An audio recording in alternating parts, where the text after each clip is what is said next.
Hello students, my name is Madhu Bhalla. आज मैं आपकी फर्स्ट बुक जो है शुरू करने जा रही हूँ, complex analysis higher math.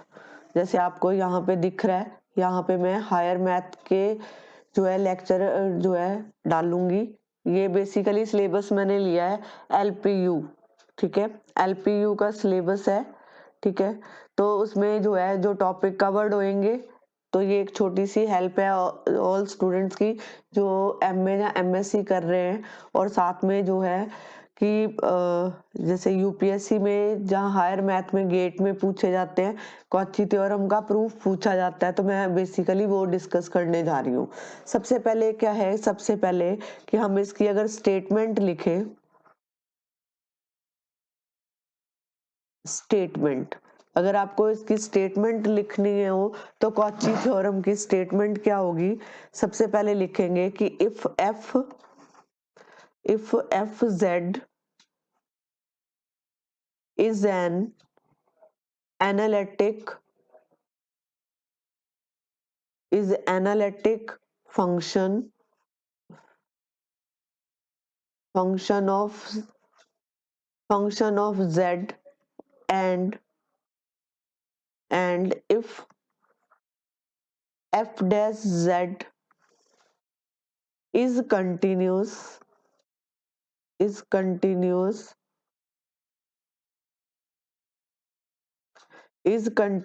at each point, क्योंकि पेपर में क्वेश्चन आता है state and prove that Cauchy theorem, तो मैं इसलिए पहले स्टेटमेंट लिख रही हूँ। आप साथ साथ नोट्स बना सकते हो और आप इसी को रिवाइज कर लेना, ठीक है। Continuous at each point within and on a close contour C, ठीक है। तो आपको प्रूव क्या करना है इसमें कि ये जो है integration of contour F Z D Z equal to 0 prove करना है।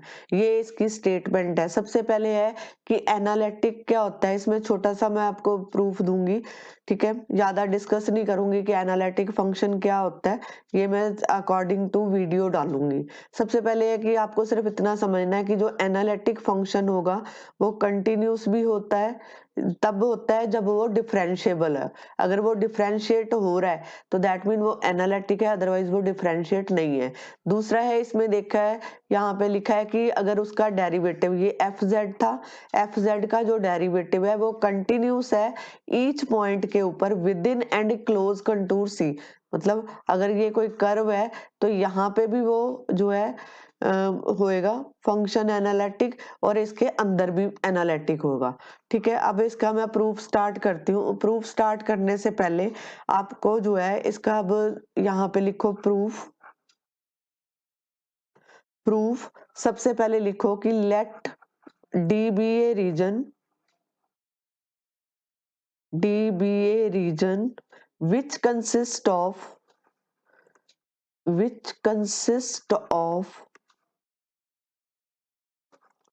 all point which consist of all points and on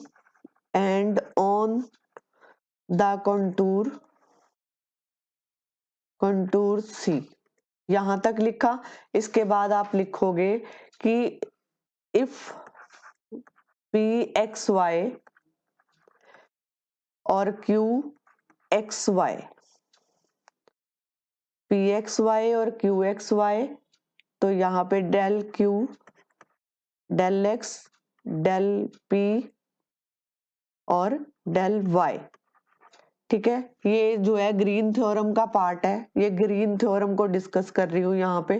तो ये यहाँ पे है कि P X Y point, Q X Y point, जहाँ del Q upon del X del P upon del Y are all continuous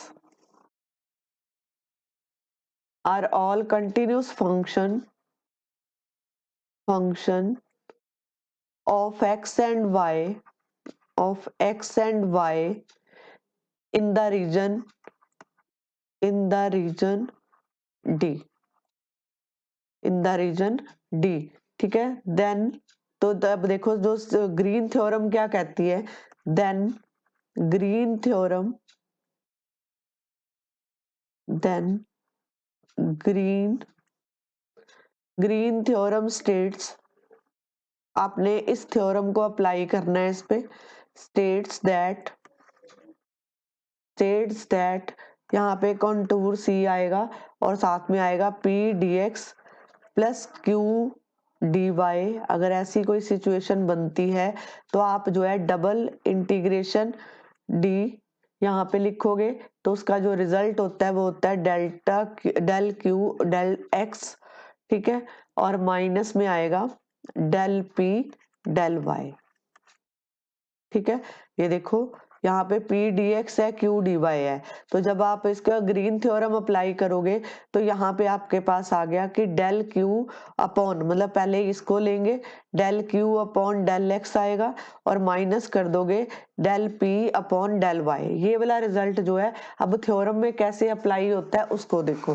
सबसे पहले है कि आपने एक फंक्शन, जैसे आपने इसको प्रूव करना है ये वाला एफ जेड और डी जेड को, तो आप पहले एफ जेड जो है फंक्शन मानो, यहाँ पे लिखेंगे हम लेट, जो एफ जेड है हमारे पास वो है u प्लस आयोटा वी, और यहाँ पे जो z फंक्शन है वो हमारे पास है x प्लस आयोटा y। इनको आप लेट करोगे तो यहाँ पे इसका dz निकाल लो, यहाँ पे आप यहाँ लिखो dz dx आयोटा dy, ये लिखा। इसको नंबर फर्स्ट दे दो और इसको जो है सेकंड नंबर दे दो। अब देखो जो हमारे पास थ्योरम है, थ्योरम में हमें ये बोला गया कि जो contour C F Z D Z, अब ये जो वैल्यूज हैं एफ जेड और डी जेड की, एफ जेड क्या है u प्लस आयोटा वाई और वी, और डी जेड कितना है D X plus iota D Y. ये दोनों जो इक्वेशन है यहाँ पे पुट करो। अब देखो मैं इक्वेशन पुट करने जा रही हूँ, तो मैंने यहाँ पे जब पुट की तो एफ जेड जो है हमारे पास था u प्लस आयोटा वी और साथ में था D X plus iota D Y, ये था। अब इनको क्या करो मल्टीप्लाई करो, मतलब u को इस पूरे के साथ मल्टीप्लाई करो, फिर आयोटा y को इस पूरे के साथ मल्टीप्लाई करो, तो ये बन गया u dx plus iota dy plus iota v dx plus iota dy। Multiply करो, इसको मल्टीप्लाई को खोलो, यहाँ पे आया u dx plus iota u dy plus यहाँ पे इसको इसके साथ मल्टीप्लाई कर दो, तो ये बन गया iota V D X plus iota square, यहाँ पे जो है वी डी वाई। अब देखो you know the iota square की वैल्यू -1 होती है, तो यहाँ पे पुट कर दो, तो आपके पास आएगा, यहाँ पे बना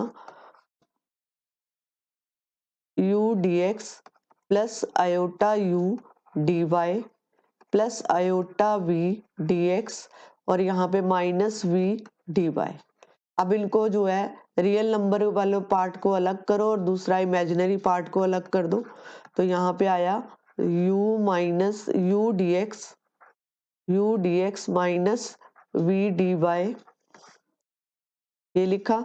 अब यहाँ पे iota u D Y plus V D X, ठीक है। चाहे इसको अरेंज करके लिख दो, वी डी एक्स को पहले लिख दो, यहाँ पे मैंने लिखा वी डी एक्स, ठीक है, आपकी चॉइस है कैसे भी कर सकते हो। तो यहाँ पे प्लस यू डी वाई, ठीक है।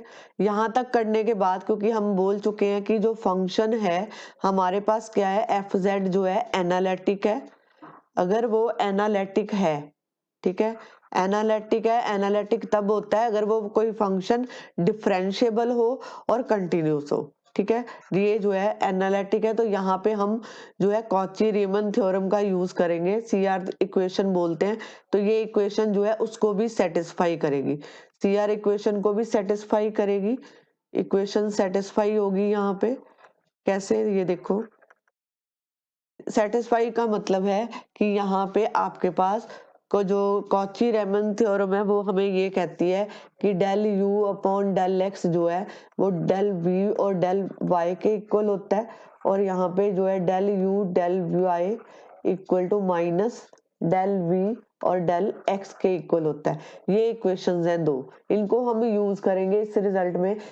इसको यूज करने से पहले आप यहाँ पे अब ग्रीन थ्योरम अगर अप्लाई करूं तो आपने ये नोटिस किया होगा कि जो ग्रीन थ्योरम है हमें ये यहाँ पे लिखेंगे apply green theorem, apply green theorem, क्योंकि ग्रीन थ्योरम हमें ये कहती है, ये देखो मैं सिर्फ स्टेटमेंट लिखूंगी, मैं डायरेक्ट इस दोनों पे लगाऊंगी। कैसे, पहले ग्रीन थ्योरम थी क्या, जो हमने यहाँ पे पढ़ा है, पीछे पढ़ा है, पीछे ये पढ़ा था कि अगर आपके पास contour P D X plus जो है क्यू डी वाई, अब देखो ये इक्वेशन थी, ठीक है, इस इक्वेशन को हमने सॉल्व करना है। हमने पीछे अभी रिजल्ट पढ़ा था इसका कि ये इक्वल होती है, यहाँ पे अगर डबल इंटीग्रेशन डी तो ये बन जाएगा डेल्टा क्यू और डेल्टा एक्स, डेल एक्स, और यहाँ पे minus del P upon del Y, और साथ में आता है dx और dy। ठीक है, अब ये सिचुएशन को देखो, यहाँ पे जो ग्रीन थ्योरम हमें क्या कह रही है कि p dx plus Q D Y, लेकिन यहाँ पे सिचुएशन क्या है, माइनस की है। पहले इसको हम जो है चेंज करूंगी मैं, ये देखो कैसे, यहाँ पे मैंने लिखा, यहाँ पे u dx, अगर मैं इसको प्लस लिखूं तो मैं इसको ऐसे लिख सकती हूँ, ठीक है, क्योंकि मेरे को यहाँ पे ग्रीन थ्योरम अप्लाई करनी है। ये लिखा u dx minus V D Y, ठीक है। अब इसी सिचुएशन में हम यहाँ पे इक्वेशन लगाएंगे, ये वाली इक्वेशन बनी, और ये वाली को तो साथ में वैसे ही लिख दो, ये तो ठीक है इक्वेशन, इसमें प्लस का ही साइन है। अब इस पे थ्योरम अप्लाई करेंगे, तो अब मैंने ग्रीन थ्योरम जब अप्लाई किया यहाँ पे, तो अब ये देखो यहाँ पे लिखेंगे डबल इंटीग्रेशन डी आ जाएगा यहाँ पे, और साथ में आपके पास क्या आएगा, ये बना आपका, ये देखो, तो यहाँ पे अब ये हमारा है बेसिकली पी है और ये हमारा क्यू है, तो ये वाली थ्योरम अप्लाई करो, तो ये बन गया डेल, यहाँ पे v आएगा अपॉन डेल x, और यहाँ पे जो है माइनस, यहाँ पे जो है del u upon del y, ठीक है, यहाँ लिखा, और ये dx और dy बन गया। अब इसी तरह इस पे अप्लाई करो, तो यहाँ पे जो है आपके पास ये बना डबल इंटीग्रेशन d बना। अब यहाँ पे क्या करेंगे, ये आ जाएगा del u upon del y, ठीक है, यहाँ पे डेल u, सॉरी भी यहाँ पे x आएगा, और यहाँ पे del v upon del y, और साथ में dx और dy, ठीक है जी। इतना करने के बाद मैंने अभी बोला कि जब हम ग्रीन थ्योरम लगाएंगे उसके बाद हमें सी आर इक्वेशन की जरूरत पड़ेगी। अगर मैं इसको जो है डी, ये देखो D U over D del U और del Y equal to minus del V upon del X put कर दूं यहाँ पे, तो ये जीरो हो जाएगा यहाँ पे, ये वाली इक्वेशन देखो ध्यान से। और अगर मैं इसकी जगह पे del U upon del X, इस ये वाला जो रिजल्ट है यहाँ पुट कर दूं तो ये जीरो हो जाता है। देखो मैं यहाँ पे लिखने जा रही हूँ इसको, यहाँ पे डबल इंटीग्रेशन डी आया, तो ये बना माइनस डेल वी और डेल एक्स, और यहाँ पे मैं इसकी वैल्यू पुट कर रही हूँ, इसकी वैल्यू क्या थी, माइनस, ये माइनस तो ऑलरेडी ये वाला है, और यहाँ पे माइनस वी, और यहाँ पे डेल, ये वाला जो सी आर इक्वेशन सेटिस्फाई है, ठीक है। और साथ में यहाँ पे डी एक्स और डी वाई, यहाँ पे इसी तरह इसमें भी वैल्यू पुट कर दो, तो यहाँ पे जो है डेल वी, इसकी जगह पे सी आर इक्वेशन पुट कर रही हूँ, तो ये हो गया।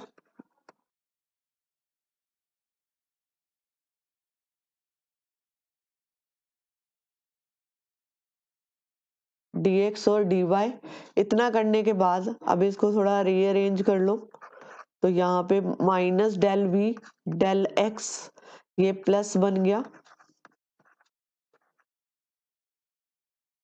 dx dy। अब देखो ये वाला भी जो है इसको पहले अभी लिख देते हैं, तो del V upon del Y, del V upon del Y, पहले इसको लिखा।